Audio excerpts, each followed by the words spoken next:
ពុកម្នាក់បានឲ្យលុយ 10000 រៀលទៅឲ្យកូនហើយប្រាប់កូនថាចូលកូនយកលុយនោះទៅបោះចោលនៅក្នុងអណ្ដូងមុខផ្ទះយើងកូនក៏យកលុយ 10000 រៀលទៅបោះចោលនៅក្នុងអណ្ដូងតាមសម្ដីពុកហើយក៏ត្រឡប់មកផ្ទះវិញពុកបានសួរទៅកូនថាតើកូនមានអារម្មណ៍បែបណាដែរកូនក៏និយាយថាគ្មានអារម្មណ៍អីទេគឺអារម្មណ៍ធម្មតាព្រឹកស្អែកឪពុកដដែលបានឲ្យលុយកូនរហូតដល់ 20000 រៀលហើយបានប្រាប់កូនថាចូលកូនយកលុយ 20000 រៀលនោះទៅបោះចោលនៅក្នុងអណ្ដូងដូចមុនពេលនោះកូនក៏យកលុយនោះទៅបោះចោលនៅក្នុងអណ្ដូងដូចមុនហើយក៏ត្រឡប់មករកឪពុកវិញឪពុកសួរថាតើកូនមានអារម្មណ៍បែបណាដែរកូនឆ្លើយដដែលថាគ្មានអារម្មណ៍អីទេអារម្មណ៍ធម្មតាលុះស្អែកឡើងឪពុកឲ្យក្រូចកូនចំនួន5ផ្លែហើយប្រាប់កូនថាចូលកូនយកក្រូចនោះទៅលក់ឲ្យអ្នកភូមិក្នុងមួយផ្លែគឺ 1000 រៀល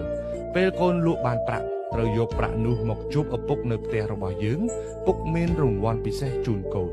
កូនលឺហើយក៏ប្រញាប់ចេញពីផ្ទះទៅលក់ផ្លែក្រូចតាមបណ្ដាំពុកកូនតូចដើរលក់ក្រូចតាំងពីព្រឹករហូតដល់ថ្ងៃត្រង់នៅក្នុងភូមិគឺសម្បូរក្រូចណាស់អ្នកភូមិមិនសូវអ្នកណាចង់ញ៉ាំក្រូចទេកូនតូចដើរលក់តាំងពីព្រឹករហូតដល់ថ្ងៃក្តៅខ្លាំងទីបំផុតគេក៏លក់បានប្រាក់ចំនួន 5000 រៀលក្មេងតូចអស់ណាស់ក៏ត្រឡប់មកផ្ទះវិញដើម្បីជួបឪពុករបស់គេពុកបានឃើញសភាពកូនដើរកាត់ថ្ងៃក្តៅញើសជោគខ្លួននៅក្នុងដៃមានលុយចំនួន 5000 រៀលពីការលក់ក្រូចនៅក្នុងភូមិពេលនោះពុកបានប្រាប់ទៅកូនវិញថាចូលកូនយកលុយ 5000 រៀលទៅបោះចោលនៅក្នុងអណ្ដូងដូចមុនកូនតូចក៏យកលុយនោះទៅបោះចោលនៅក្នុងអណ្ដូងដូចមុនហើយត្រឡប់មកជួបឪពុកវិញពេលនោះកូនតូចស្រាប់តែយំតែម្ដងពុកក៏បានសួរថាហេតុអ្វីបានកូនយំកូនឆ្លើយថាហេតុអ្វីលុយដែលខ្ញុំខំរកទាំងលំបាកត្រូវយកវាទៅបោះចោលនៅក្នុងអណ្ដូងទៅវិញពុកញញឹមហើយនិយាយថាកូនដឹងទេនេះគឺជាតម្លៃនៃលុយកូនចាំទេពេលកូនបោះលុយ 10000 រៀលនិងលុយ 20000 រៀលចូលទៅក្នុងអណ្ដូងលើកមុនហេតុអ្វីបានជាកូនមិនយំព្រោះលុយនោះមិនមែនជាលុយដែលកូនខំប្រឹងរកវាដោយលំបាកនោះទេម្ល៉េះហើយកូនចាយដោយគ្មានអារម្មណ៍ថាសោកស្ដាយចាយដោយគ្មានអារម្មណ៍ថាឈឺចាប់សំបីតែបន្តិចប៉ុន្តែលុយត្រឹមតែ 5000 រៀលសោះកូនបែរជាឈឺចាប់ហើយយំដាក់ឪពុកបែប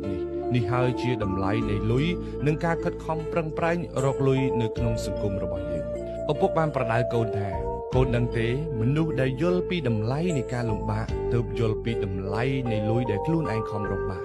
កូនត្រូវចាំថាលុយដែលកូនរកបានគឺត្រូវយកជីវិតយកពេលវេលាយកការលំបាកទៅបដូរ